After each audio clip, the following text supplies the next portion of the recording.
नमस्कार शेतकरी मित्रांनो, आज आपण मका पिकाच्या प्लॉटवर आलेलो आहे. शेतकरी मित्रांनो, पाहू शकता मका पिकाची म्हणजे अळीनाशक मारून अळीचं पूर्ण अंडे आणि अळी ही चांगल्या प्रकारे पूर्ण नष्ट झालेली आहे.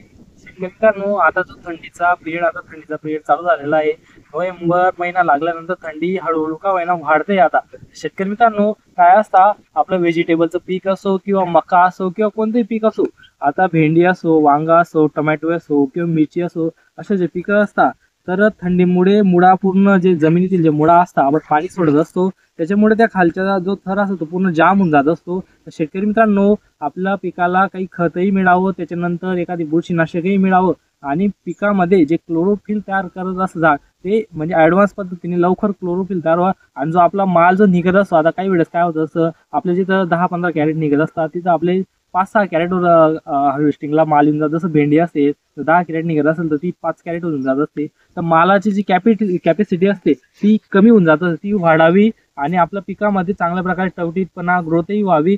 आणि शेतकरी मित्रांनो, पिकामध्ये पूर्ण अशी तेल तयार होण्यासाठी मदत करत असतं, तर ते दुय्यम अन्नद्रव्य म्हणून सल्फर मिळत असतं. शेतकरी मित्रांनो, ते सल्फरची माहिती आपण सांगतोय. तर तुम्ही व्हेजिटेबल असेल किंवा मका असेल, कोणतंही पीक असेल, तुम्ही खताद्वारे देऊ शकता. त्याच्यानंतर तुम्ही ड्रिपद्वारे ड्रिंचिंगद्वारे 90% सल्फर येतं ते सोडू शकता.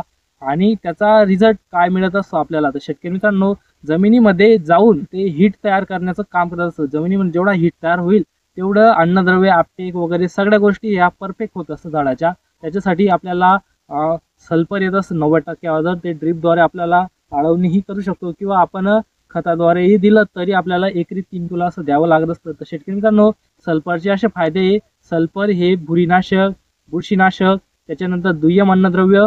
आणि जर आपण पाहिलं, सल्फरचा असा एक उपयोग आहे, जे झाड असतं झाडासाठी ऑइल जे बनत असतं झाडामध्ये अनेक प्रकारच्या पेशीबिंदिका, अनेक प्रकारचे हार्मोन्स असतात, अमिनो ॲसिड असतात. तर त्यांना चालना देण्यासाठी आणि झाडामध्ये तेल तयार करण्यासाठी सल्फर हे खूप मदतगार असतं. सल्फर हे दुय्यम अन्नद्रव्य म्हणून सुद्धा ओळखलं जातं. तर तुम्ही सल्फर भेंडी पिकाला वापरलं, भेंडीचं वजन आपल्याला वाढलेलं पाहायला मिळत असतं, भेंडीची शायनिंग आपल्याला चांगल्या पद्धतीने पाहायला मिळत असते. आणि भेंडीमध्ये जे दाणे असतात, दाणे सॉफ्ट आणि चांगल्या पद्धतीने आपल्याला दाण्यांची संख्या वाढली, त्याच्यामुळे भेंडीला वजन आणि टिकवण क्षमता, म्हणजे जर लॉंग ड्युरेशनला जो माल घेऊन जात असतात तो जर टिकत नसेल तर जर सल्फरचा वापर केला तर टिकवण क्षमताही आपल्याला वाढलेली पाहायला मिळत असते. तर शेतकरी मित्रांनो, तुम्ही जर थंडीमध्ये सल्फर वापरत असाल तर कसा रिझल्ट येतो कमेंट करायला विसरू नका. तुम्ही कोणत्या कंपनीचं सल्फर वापरता, 80% वालं सल्फर वापरता किंवा 90% वालं वापरता, किंवा तुम्ही कोणत्या पद्धतीने सल्फर दिलेला आहे, तुम्हाला रिझल्ट मिळालेला आहे, कमेंट करायला विसरू नका. असे नवीन व्हिडिओ पाहण्यासाठी आपल्या चॅनलला सबस्क्राईब करून धन्यवाद.